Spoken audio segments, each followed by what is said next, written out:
Hello, in this video I am going to show you how mass spectrometry, commonly known as the mass spec, can be used to determine the molar mass and the formula of a compound.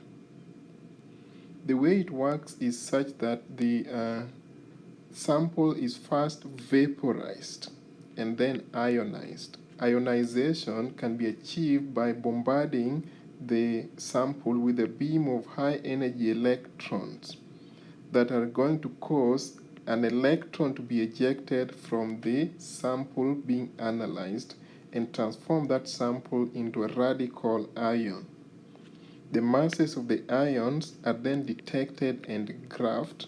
The graph is translated into a spectrum with signals that we can analyze. The tallest peak in the spectrum is known as the base peak, and any other peak within the spectrum is described relative to the height of the base peak. If the radical ion remains intact, we call it the molecular ion,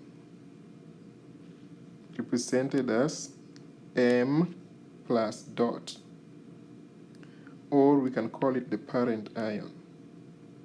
In most cases, the molecular ion undergoes some type of fragmentation, and fragmentation is going to form some basis of our study in this concept. Identify both the molecular ion peak, that is the M peak, and the base peak in the mass spec of benzene. Benzene has a mass to charge ratio of 78, which implies that the molar mass of benzene is 78. So that means we need to look at the M peak. The M peak should be at 78, so we go to 78. This is 75, 6, 7, 8. So we have the M peak at 78. The next thing we need to look at is the base peak. The base peak should be the tallest peak. So in this case, it happens that the M peak is also the base peak. When that happens, it means that the compound being analyzed did not undergo fragmentation. So benzene does not easily fragment. So that's why in this case, the base peak and the M peak appear at the same signal. Let us look at the mass spectrum for pentane. Pentane has a mass to charge ratio of 72, which implies that it has a molar mass of 72. So we can go to the M peak, which is at 72. So we identify that as the M peak. The next thing we need to identify is the base peak, which is supposed to be the tallest peak. So in this case, the base peak is different from the M peak, which means this compound underwent fragmentations. So the base peak is the M minus 29. Now remember that the pentane is going to undergo fragmentations. So what we need to do is to identify the mass for each of these portions. So CH3 has a mass of 15, CH2 14, 14, 14, and 15. When it undergoes fragmentation, it can lose a methyl group, that is M minus 15, to form the butyl. So that means this peak here is going to represent a butyl group, that is loss of 15. Or we could have it lose an ethyl group, which is going to be M minus 29. And the fragment that we get from there is going to be a propyl group. So we have identified the base peak to be the propyl group. But we can also identify other fragments. The other one is where it could lose a propyl group, and we end up with an M minus 43, which is going to be an ethyl group. We can also have M minus 57, which is going to be a methyl group. So we can identify each fragment within the pentane and the position where they are. we have also been able to identify the base peak and the M peak. Account for the M+1 peak. Well, the M+1 peak results from carbon-13 isotope, which has 1.1% relative abundance. So for example, in methane, where there's only one carbon atom, the M+1 peak is going to be 1.1% as tall as the M plus peak. If we look at decane, which has 10 carbon atoms, the M+1 peak is going to be 11% as tall as the M peak. So we can actually use this to determine how many carbon atoms are available in the unknown compound. Like in this case, propose a molecular formula for a compound that exhibits an M peak being 20.9% of the base peak and an M+1 peak being 1.2% of the base peak. Okay? So here, we first of all need to find out the ratio of the M+1 to M peak. To get the ratio of M+1 to M peak, we do the 1.2% of the M+1 divide by that of the M peak, and we get 5.7%. Okay? The ratio, or in terms of the relative abundance for the carbon-13 is 1.1. So then we can tell that there's going to be roughly 5.2 carbon atoms. We cannot have a fraction, so we can approximate it to be 5 carbon atoms.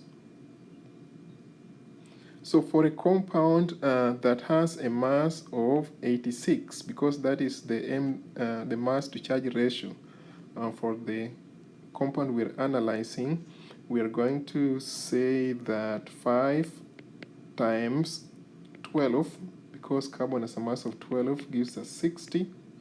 So we have 1, 2, 3, 4, 5. That implies,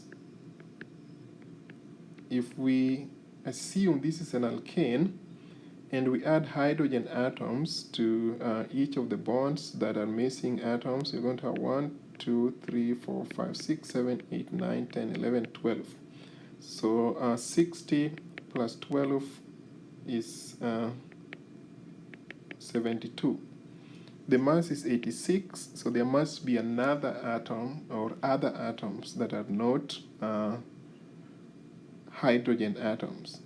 Usually for organic compounds, you will have a hydrogen, nitrogen, or oxygen. Those are the ones we deal with often.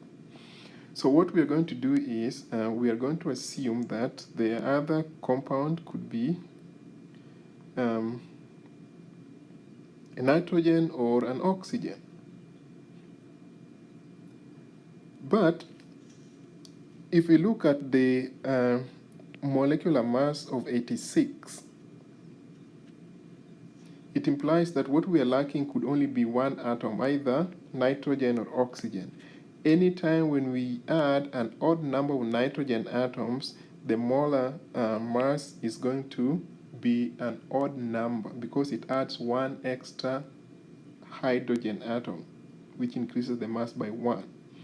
So if we use nitrogen, the mass number is going to be odd, so the oxygen seems to be the better choice. So we can say that this compound has 5 carbon atoms, then it has hydrogen, and then it has oxygen. So let us find out how many of the hydrogen atoms it has to get us a mass of 86. So oxygen has 16, carbon has 60, so that gives us 76. So there are 10 hydrogen atoms.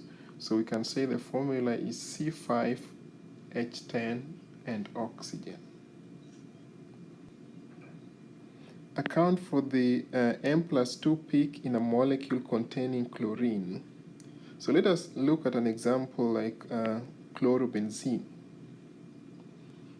We know that chlorine has two abundant isotopes, that is chlorine 35 and chlorine 37. And chlorine 35 exists in terms of 76% relative abundance, while 37 has 24% relative abundance. So in chlorobenzene, we need to find the M peak. The M peak of chlorobenzene is 112, which is going to be here. So that is the M peak. The M+2 peak is going to be at 114.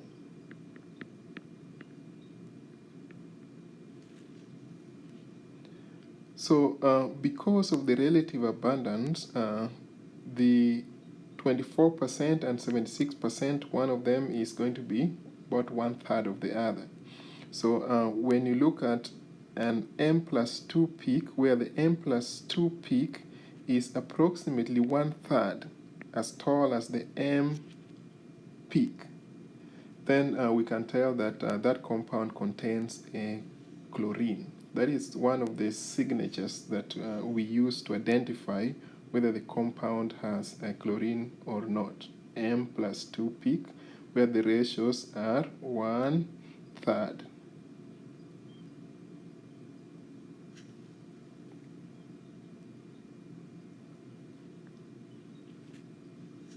Account for the M+2 peak in a molecule containing bromine.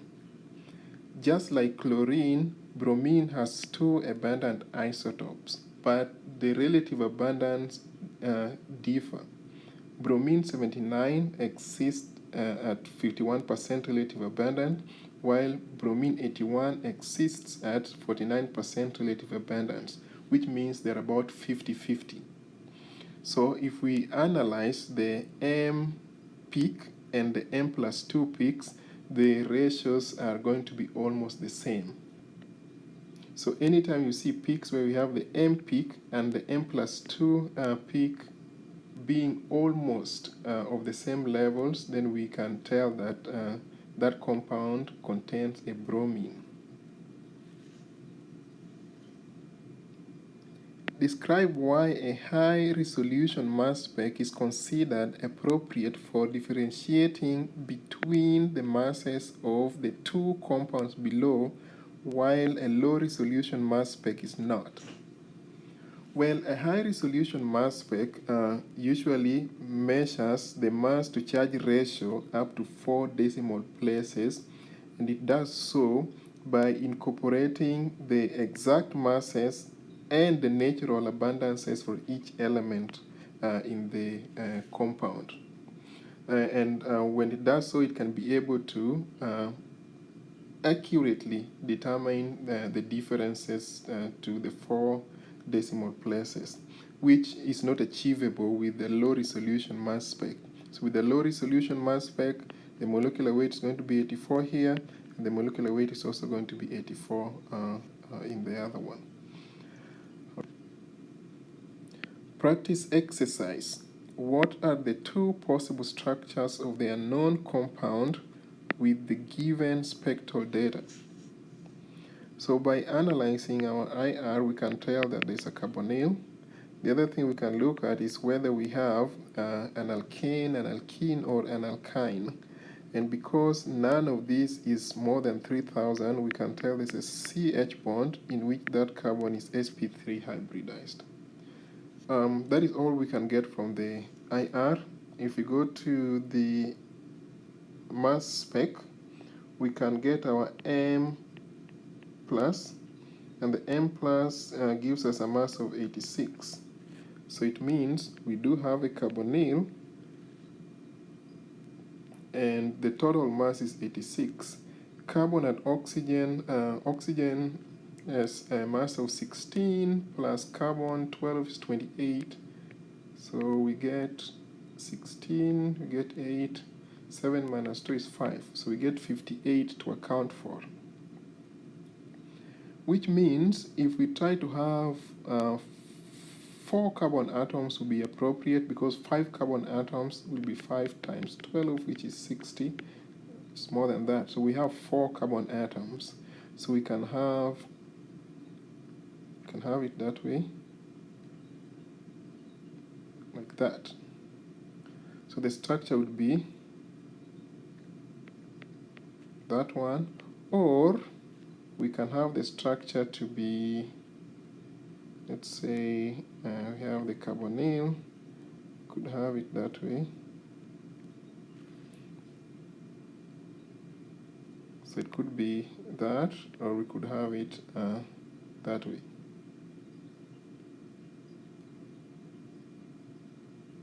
Right. So those are the possible structures based on what we are given.